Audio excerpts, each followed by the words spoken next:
You know that voice that says, be realistic, don't get your hopes up? For many mid-season women, that voice has been in charge for decades. But your brain and body actually need healthy imagination to practice new possibilities before your life can shift in real time. Welcome back to Rooted Insights, a podcast for women in their second season of life who spent years caring for everyone else. Kids, partners, work, households, holding it all together while quietly putting your own needs on the back burner. If you now find yourself wondering, what's next for me? What do I really want from my life now? And how do I start prioritizing myself without dropping everything else? You're in the right place. Hi, I'm Dr. Kelley, a health and well-being specialist and mind-body expert, and here we blend grounded, science-informed practices into everyday life so we can better support our hardworking nervous systems, emotional health, and authentic selves in this powerful mid-season of life. This is the third episode in our Inner Power Trio series: intuition, intention, and now imagination. We've talked about intuition as your body's inner compass, that quiet internal knowing, and intention as how you aim your energy. Today we're exploring imagination as your brain's inner rehearsal studio and space, a place where you can safely practice new ways of being, unlearn fears, and gently train your nervous system for the new version in life you want next in this mid-season. So take a slow inhale and a slightly longer exhale. And as you do, notice what kind of future your mind usually imagines. Best case, worst case, or no case at all. And let's find out why imagination is the catalyst for what's to come next in your life. I want to start with a pattern I see a lot in mid-season women. On paper, you might describe yourself as practical, grounded, and realistic. You get things done, manage responsibilities, and hold a lot for other people. But at night, when the house is quiet and the lights are off, your imagination goes to work in a very different way. You imagine worst-case scenarios for the people you love. Accidents, bad choices, futures derailed. You imagine losing your job, your health collapsing, or everything you've built somehow falling apart. Or you replay awkward conversations, things you could or should have said or done differently, and picture them going even worse next time. You see the future as a narrowing tunnel, more exhaustion, more responsibility, and less joy. By morning, your body feels like it's lived through those disasters, even though none of them actually happened. You wake up tense and depleted, as if your imagination spent the night putting you through an emotional boot camp. If someone asked, "Do you use your imagination?" you might say, "Not really. I'm not that creative." But your brain is already using imagination. It's just been mostly recruited into rehearsing fear instead of rehearsing possibility. Today, we're going to talk about how imagination actually works in the brain and body, and how you can start using it deliberately as a tool for well-being, courage, and gentle change in this mid-season of your life. For a long time, imagination was treated as just daydreaming, but brain imaging studies tell a different story.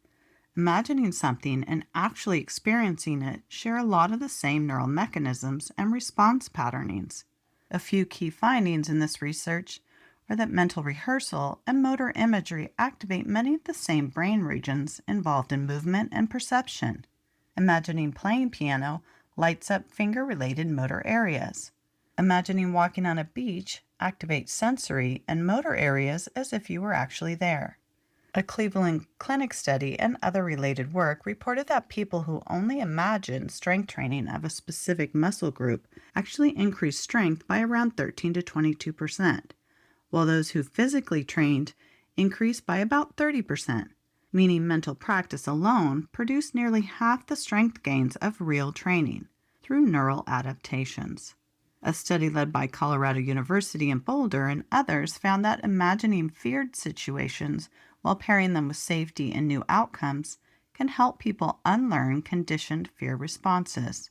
Imagination literally updates emotional memory, making old triggers less activating. Newer research shows that just activating solely through imagination only emotional states of joy, fear, or gratitude, for example, your brain releases real chemical messengers like dopamine or cortisol. shaping your body's reactions even though nothing is happening outside you. So when you repeatedly imagine worst-case futures, your nervous system doesn't say, "Oh good, that's just pretend." It responds as if you're practicing danger. Likewise, when you intentionally imagine yourself calm, capable, and supported in real-world situations, you're actually practicing those patterns so they're more accessible later. Imagination, in other words, is a form of neuroplastic training, a form of neuroplasticity which we'll cover more in depth in next week's episode. Here's where this gets especially interesting for mid-season women. We've already talked about how perimenopause and menopause change the brain. Some women experience brain fog, memory glitches, or mental fatigue during this midlife transition. But there's a growing body of work suggesting that after this transition, women often experience things like increased cognitive resilience and emotional intelligence, greater ability to integrate experience and see the big picture, and a surge in creativity and motivation to pursue meaningful, often new directions. Some writers call this a midlife renaissance of the brain, a period where, freed from certain earlier hormonal pulls and roles, your brain can invest more in creativity, values-aligned work, and self-authored choices. Imagination is one of the ways you can cooperate with and better support that shift. Instead of only imagining the past or worst-case scenarios, you can try on new ways of living before you make big changes. You can practice conversations, boundaries, and self-care in your mind so they're less shocking to your nervous system in real time. And you can reimagine old memories and current fears with new outcomes, helping your brain unhook from old fear loops. So let's talk about how to put this in practice in simple, doable ways. Practice number 1, the 2-minute tomorrow rehearsal. This is a short, forward-focused rehearsal you can do at night that supports your nervous system instead of stressing it out. Before bed, ideally instead of a last scroll, try this instead. Take a few slow, deep breaths, letting your exhale be slightly longer than your inhale. Bring to mind one specific moment you'll face tomorrow that tends to be challenging.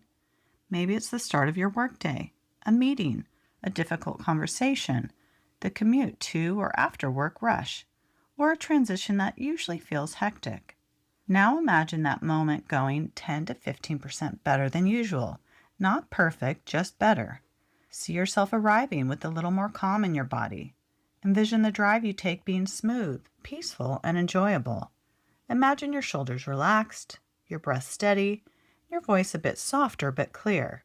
Picture yourself doing one small thing differently, taking a pause before responding, asking for clarity confidently without apology, and giving your complete no to something you no longer wish to do, or using a boundary phrase you've been practicing. The key to fully embodying this using your imagination is to involve your senses. What do you see, hear, feel, and sense in your body? And can you feel a hint of relief or confidence? You're teaching your brain this situation doesn't only end badly, there's another possible script.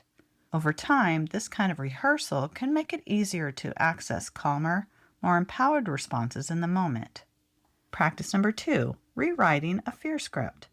We all have recurring fear movies we play over and over again in our heads. What if my health collapses? What if I end up alone? What if I fail publicly? What if I embarrass myself? What if changing this job or relationship ruins everything in my life? So here's a way to work with one of them. Choose one fear scenario that your mind plays on repeat. You know the one. Close your eyes, and for 30 to 60 seconds, let the familiar story play, just enough to feel, oh, there it is. Then, on purpose, change the script at the point where it usually peaks. Imagine yourself pausing and taking a breath. Imagine receiving unexpected support from a friend, a partner or spouse, a caring professional, a colleague, or your future self. Then picture yourself handling the situation with more groundedness, asking questions, setting limits, making a different choice, feeling confident and at peace with the situation instead. You're not pretending nothing hard will ever happen. You're training your brain to see additional possible responses besides collapse or catastrophe. Studies on imagination and fear show that this kind of mental rescripting can reduce emotional responses to triggers because the brain updates its "this is what always happens" memory to another possibility. Practice number 3, a future self visit. Once this week, give yourself 3 to 5 quiet minutes where you won't be disturbed for a gentle future self visualization. First, get comfortable and breathe slowly for a minute or two to really settle yourself into the practice. Imagine yourself 5 or 10 years from now, same body, but different season. Perhaps your work, caregiving roles, or daily rhythms have shifted, and your days look a little different. Let an image emerge of a version of you who feels more at home in her body, clearer about what she says yes and no to, more connected to what actually matters to her, and perhaps living a more joyful, adventurous life. Then look around. Where is she? What does a regular day look like for her? How does she move through it? How does she speak to herself? How does she feel? Who or what does she prioritize and surround herself with? Finally, imagine her turning towards you and offering one sentence, one piece of advice or reassurance for the you who's listening right now. Don't overthink it. Let the first kind, grounded sentence that arises be enough. From a brain perspective, you're giving your mind a target state to move toward, not a rigid goal, but a felt sense of, oh, that's me too. From an emotional perspective, you're letting your own wisdom speak from a place beyond today's worries, stresses, and concerns. Now, it's worth naming the difference between intentional imagination and rumination. Rumination is repetitive, often involuntary thinking that circles familiar worries and regrets without leading to new possibilities. It usually increases anxiety and keeps your nervous system activated. Intentional imagination, though, is time-limited, specific, and includes new elements, like new responses, new feelings, new outcomes, new possibilities. It's paired with regular anchor-like breath, and you exit it or complete it deliberately. One simple check is after visualization, do you feel slightly more resourced and spacious or more agitated and stuck? If it's the latter, that's your cue to scale back, ground, and maybe work with a licensed therapist on those particular scenarios if you're struggling to shift them on your own. So to round out the series, here's how these 3 inner tools work together.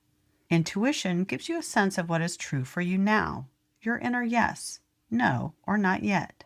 Intention is how you choose to aim your attention and energy in line with that truth, your repetitive and reflective thoughts and daily focus. And imagination lets you rehearse living that truth and intention in a way your brain and nervous system can practice ahead of time. For example, your intuition says this workload and pace is unsustainable. Your intention says, I aim to protect my nervous system and work and live from a more grounded, sustainable place now. And your imagination says, I picture myself actually having that conversation with whoever it is, feeling my feet on the floor, hearing my own steady voice, and walking away from it with one small change or shift in a better, more supportive direction. You're no longer just surviving your life, you're quietly training your whole system to inhabit a next chapter that fits who you are now. As we close this trio on intuition, intention, and imagination, you might hold or consider a few questions. What have I mostly been using my imagination for? Fear rehearsals or courage rehearsals? And if I gave my future self a bit more airtime and attention, what would she want me to stop imagining, and what would she want me to start imagining instead? And finally, what's one small situation this week, just one, where I'm willing to try a 2-minute rehearsal before I step fully into it? You don't need a perfect 5-year plan. You just need a growing relationship with your own inner signals, your chosen focus, and a mind's eye that's willing to picture something kinder and more aligned than endless worst-case scenarios. If this episode on imagination helped you feel a little more hopeful about what's possible in your next season, that your brain and body are not stuck with the old script forever, I'd love for you to keep walking with me here on Rooted Insights. Follow, like, and subscribe, and if it feels supportive, share this series with another mid-season friend who could use more grounded, science-informed, and heart-centered conversations. And I'd love to know what's one small way you're planning to use your imagination differently after this episode, and which of the trio, intuition, intention, or imagination, feels most alive for you right now. Share in the comments below. Your share might be exactly what another woman needs to remember that she has more inner tools than she realized. If you're already feeling the pull to play with intention and imagination more deeply, keep an eye out for Rooted Within, Intuition, Intention, and Imagination for Mid-Season. It's a short, support-rich mini-course I'll be opening in the next few weeks to really help you bring this series into your actual calendar and body. As you've probably felt over these 3 episodes, intuition, intention, and imagination aren't fluffy extras. Together, they make up a quiet, personal power trio that helps you co-create your next chapter from the inside out, especially in this second season of life. If you're ready to not just learn about these tools, but actually practice them with gentle guidance, I'd love to have you inside the new mini course opening in the coming weeks. It includes short lessons, nervous system aware practices, and space to apply all of this in your real, beautifully complicated life. So remember, we're here rooting in together, one inner nudge, one chosen focus, one brave new possibility at a time. Until next time on Rooted Insights, where we explore the fascinating topic of neuroplasticity in mid-season.